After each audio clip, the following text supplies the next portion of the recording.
Lideramos el camino de la opinión pública y buscamos que la cultura del debate alcance consensos y soluciones a los problemas de nuestro país.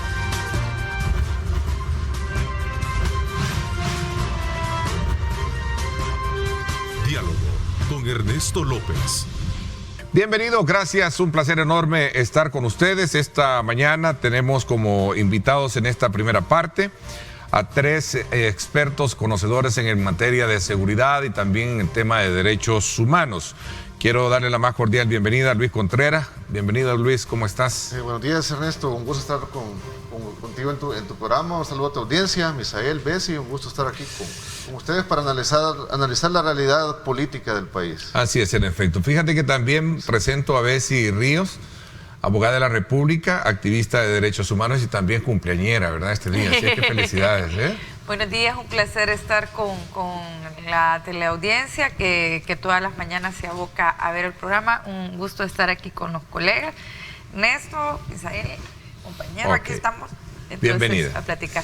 Bueno, aquí tenemos al Torogoz, artífice, ¿verdad?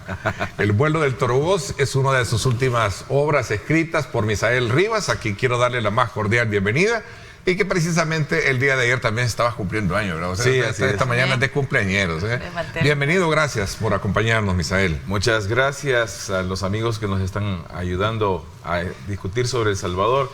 Gracias, Luis, gracias, Bessi, por estar acá con Ernesto y esperamos tener una hermosa tertulia. Y gracias por el libro que te lo regalo. Y aquí quiero aprovechar, quiero regalarle... Obsequiarle un libro. Gracias. Bueno, gracias, se trata de un libro que relata un documental de la vida real y un dramático testimonio de la aventura que tienen muchos, pero muchos indocumentados, ilegales o mojados que se van casi desnudos tras el sueño americano. El Salvador, después de la política económica del tema del café, donde todo el sistema se volcó por el café, hasta el sistema educativo está diseñado para que los niños al salir en octubre fueran a las cortas de café. No existe otra política económica más que expulsar al salvadoreño.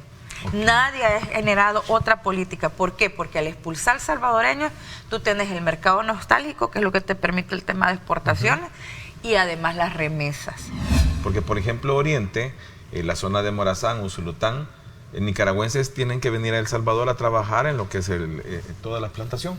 Entonces eso ya se volvió una necesidad para nuestro país porque no tenemos elemento de fuerza joven que pueda hacer o pueda buscar una perspectiva.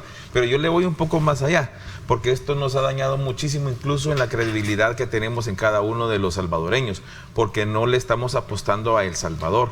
El Salvador tiene que seguir siendo la mejor inversión de nuestro país y lamentablemente no lo es. Todos los que vienen a los paneles, llámense ministros, incluso el señor vicepresidente o el señor presidente que vienen a discutir, traen lo que le dicen los de abajo. Los que le dicen, señor presidente, mire, en X lugar, en Sonsonate ya no hay delincuencia. Entonces, ¿cómo va a venir él a reaccionar si le dicen a él esa situación?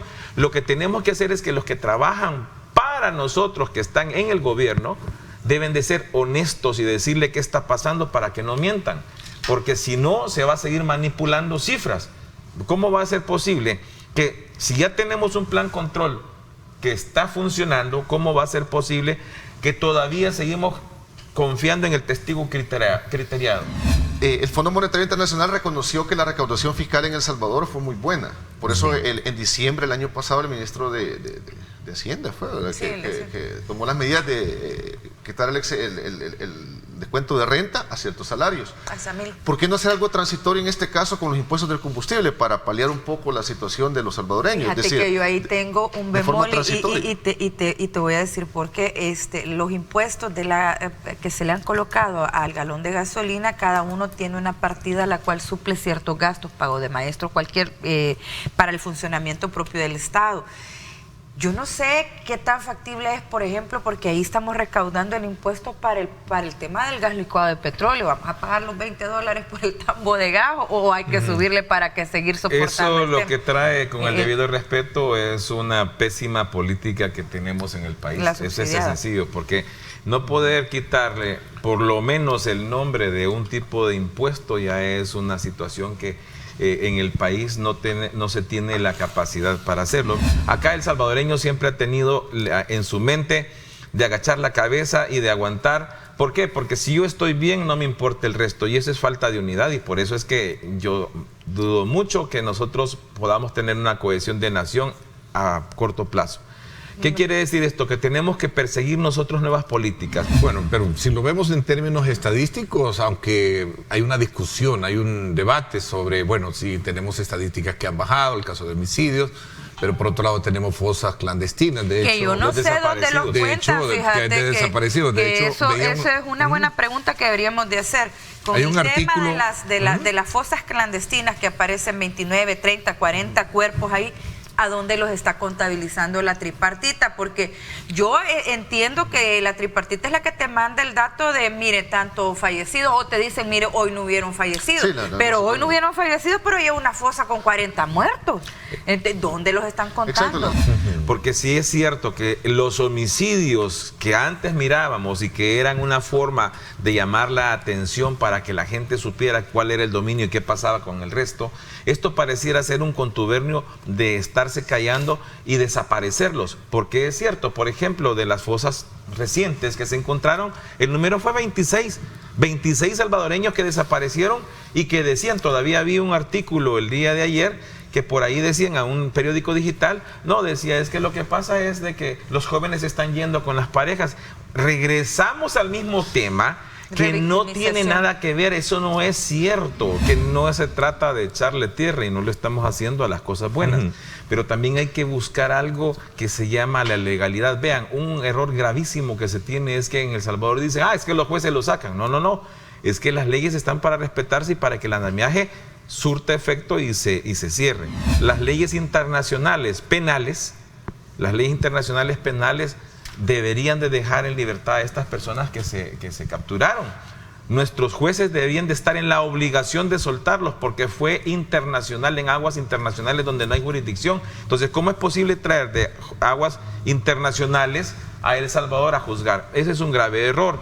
Y fíjate que eso es muy importante mencionarlo, porque ¿qué pasó con la ley mano dura, supremano dura, que no se lograban judicializar los casos? Exactamente. Eran inservibles esos operativos, mega operativos que se hacían, al final quedaban libres, es decir, y salían como a fuerza. País, fíjate que el Banco Mundial hizo un estudio bien interesante que el 80% de personas en Latinoamérica considera que la justicia, la parte legal, es corrupta. Confían alrededor de nada más el 30%, y en Europa es al revés. En Europa hay una confiabilidad del 70% del sistema legal y no confían en la policía. Es decir, lograr los niveles que se tienen en Europa a nivel de credibilidad de la ejecución de leyes sería muy bueno hacerlo. Y yo creo que está muy relacionado con lo que menciona Misael, porque la gente ve que se caen los casos, la gente ve que a pesar de poner la denuncia no le resuelven. Yo creo que esto va bien relacionado no solamente en El Salvador, sino que a nivel de muchos países. Ahí ha hecho falta mucho trabajo de la sección de investigación judicial de la Corte Suprema de Justicia. Por ahí, ¿En qué sentido? Mira, ciertamente de cuando salís de un proceso judicial, después de otorgada la sentencia, salen las dos partes. Una que dice que el juez tiene la razón y es un buen juez porque ganó el proceso,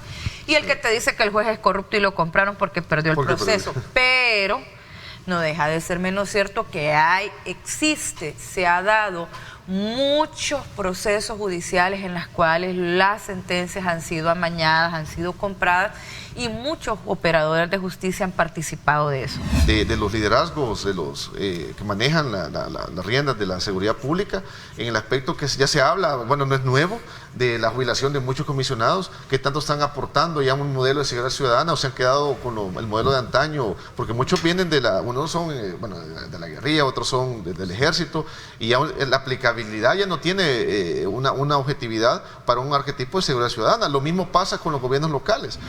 Nosotros, como dije hace un momento, estamos mal estructurados políticamente como políticas estatales, que realmente no existen.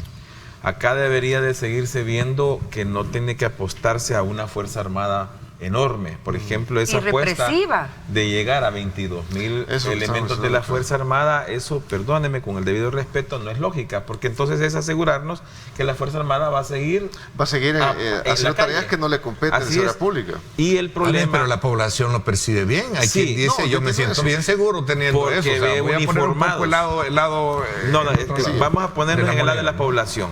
porque se sienten seguros. Pero el problema entonces es que ya deberíamos de haber entendido a dónde está la inseguridad que siente la persona. Quiere decir que entonces no tiene confianza en la PNC, no tiene confianza en esa policía. Yo entiendo la población porque la realidad que nosotros hemos conocido, bueno, yo he crecido con esa realidad en cuanto al nivel pandilleril en ciertas zonas, y la gente se siente segura con la Fuerza Armada. Ese es el dato importante que la gente debe entender, es que no pueden erradicar a las pandillas, es atomizarla, es reducirla. Es que la delincuencia no se elimina, se neutraliza porque tiende a mutar a través del tiempo. Porque la gente sueña que porque va a tener un ejército grande van a salir a despescuezar a todos los pandilleros. Por ejemplo, hoy no la delincuencia es virtual, yo lo mencionaba, la Fiscalía, el fiscal ha hecho una labor interesante de estar desarticulando bastantes bandas desde el año pasado a nivel de delitos cibernéticos. Un buen análisis el que se hace, pero también debe de haber un énfasis también, dice, en la parte relacionada con el nuevo rol de los jueces. Me da la impresión que pero se eso, quedó un poco en la parte relacionada de jueces nuevos que se supone que yo están... creo que ahí se está queriendo referir, me imagino, a este cambio de casi la tercera parte de los jueces que hubo. Sí. Pero hay que tener... Bueno, ustedes dos son abogados, ¿verdad? Sí, hay una situación que también no quiere decir que fuera eso el boom y que con eso se nos arregló el órgano judicial. No es cierto. Además fue vendida una estrategia diciendo que los mayores de 60 años eran corruptos. Ya sos corrupto por llegar a cierta edad, ¿verdad? Así es, entonces no es posible eso porque hay muy buenas jueces que trabajan como debe de ser. Por ejemplo, la juez de tercero y segundo de vigilancia penitenciaria. Pero el problema más grave es que no entendemos que si le dan la oportunidad de llegar a un lugar es para mejorar a la población salvadoreña. Aquí no venimos a inventar nada. Aquí lo que tenemos que buscar es al salvadoreño a rescatarlo. Y eso significa enseñarle qué es lo que realmente tiene que haber. Tenemos la obligación, los que tenemos que, como Julio, que está ayudando de lejos ahora hasta en un programa, que es un docente a quien le guardo mucho cariño, Julio Valdivieso. Y los que estamos acá estamos en la obligación de seguir señalando, porque si nos quedamos callados en estas discusiones, estamos contribuyendo a que se siga haciendo las cosas malas. Nosotros, en consecuencia de lo que veníamos hablando en la primera etapa de nuestro programa, que era hacer un énfasis en el tema de los grandes desafíos que el país tiene para solventar uno de los grandes problemas que ha venido carcomiendo el desarrollo, la sociedad misma, la delincuencia, la violencia. Hay otro componente que tiene que ver con la integración social, ¿verdad? La integración, la cultura de la integración, que es una de las, digamos, figuras que nuestro buen amigo Alejandro Guzmán ha promovido desde hace mucho tiempo en nuestro país y ahora lo tenemos acá para seguir actualizando más de esa información. Bienvenido, Alejandro, ¿cómo estás? ¿Qué tal? Muy buenos días, Ernesto. Muchas gracias por la invitación. Buenos días a la gente que nos está mirando en estos momentos.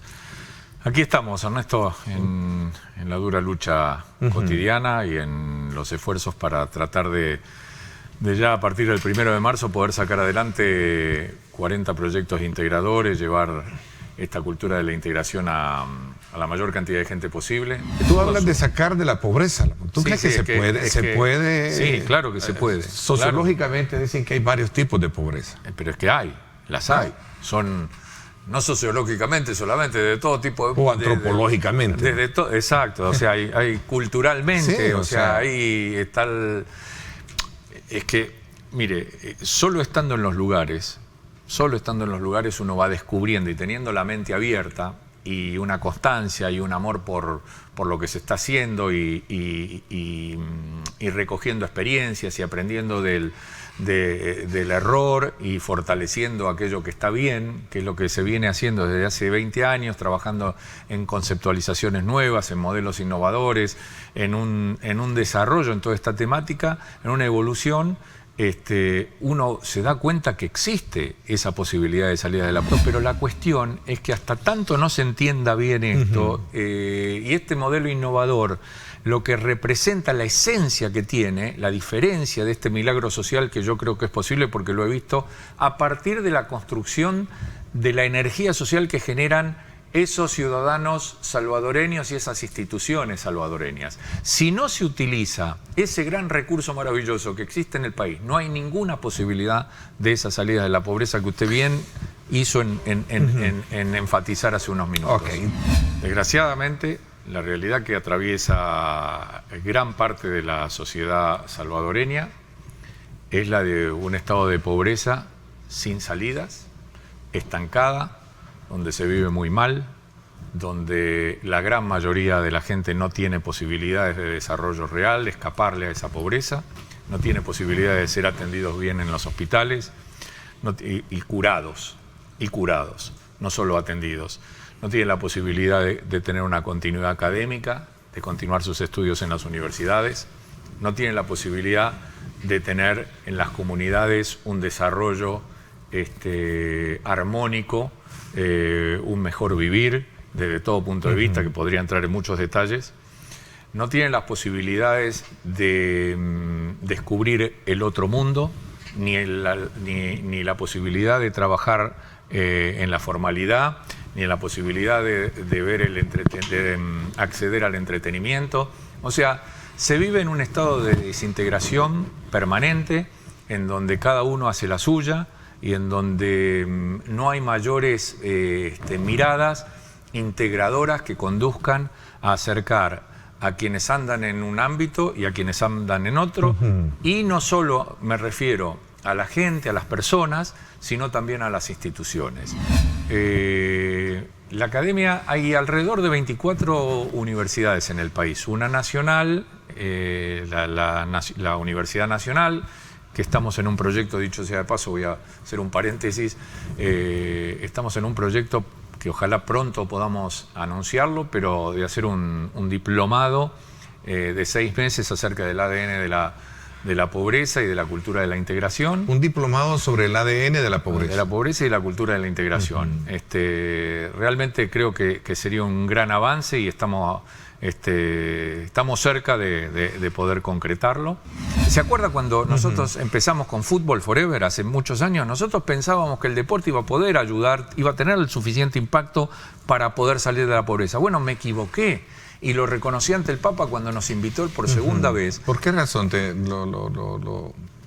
equivocaste? Porque con el deporte solamente no se puede pensar que es lo suficientemente energético y tiene esa fortaleza como para salir de la pobreza. Mire, definitivamente yo creo y vengo haciendo la lucha desde hace, usted sabe, casi 20 años, porque se abrace toda esta cultura de la integración. Ya me siento liberado porque vamos a empezar a hacer, el año pasado se nos habían adjudicado $2 millones, hubo muchos problemas, todo de conocimiento público, al final no pasó nada, se pagó directamente $300.000 a las universidades para que los jóvenes pudieran estudiar, pero $1.700.000 no pudieron ser llevados a los distintos proyectos que iban a beneficiar a más de 45.000 personas. Yo no conozco obviamente a cada uno de los miles que se benefician, jóvenes, abuelos, vecinos, etcétera, porque desgraciadamente he pasado buena parte de mis últimos 2-3 años trabajando con los políticos, mucho más que en los lugares donde debería estar. Me siento hoy con esa libertad, con ese peso. ¿Sí? Me salió. ¿No te sientes apoyado por el actual? Por eso decía yo, con el escenario que se vive ahora, donde es más fácil, mire, digamos, yo sigo esperando, Ernesto. Yo sigo esperanzado que el señor presidente me atienda, que me dé una audiencia. No pido pero has mucho, hablado con sus hora. Funcionarios, entiendo, ¿no? Sí, he hablado con algunos de los funcionarios, pero la realidad es que la modalidad que existe de presidencialista, es importante hablar con el señor presidente en estas cosas, porque en realidad se necesita esa voluntad política para dar ese impulso a la ley del Sistema Nacional de la Cultura de la Integración.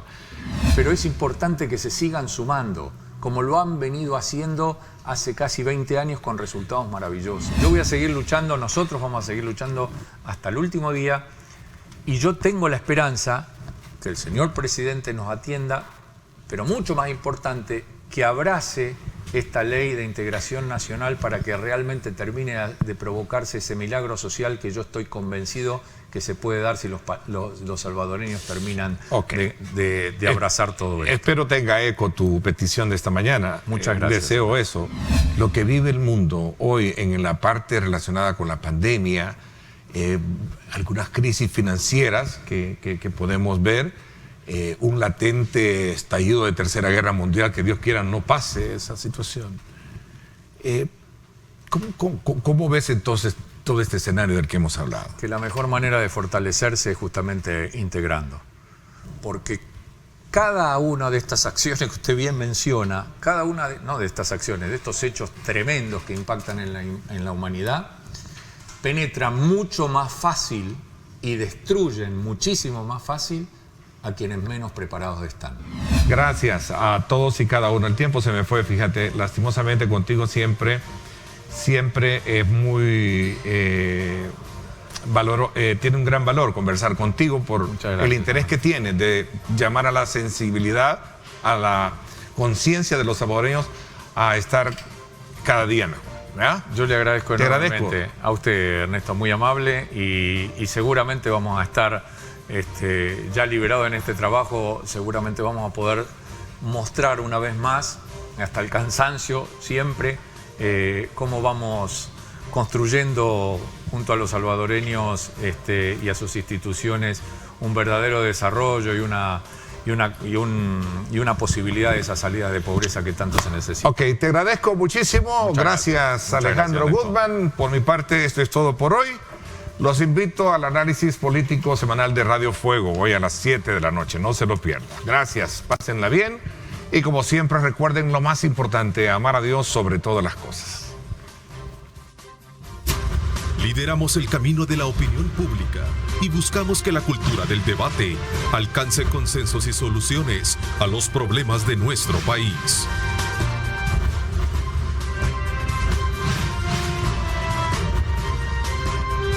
Diálogo con Ernesto López.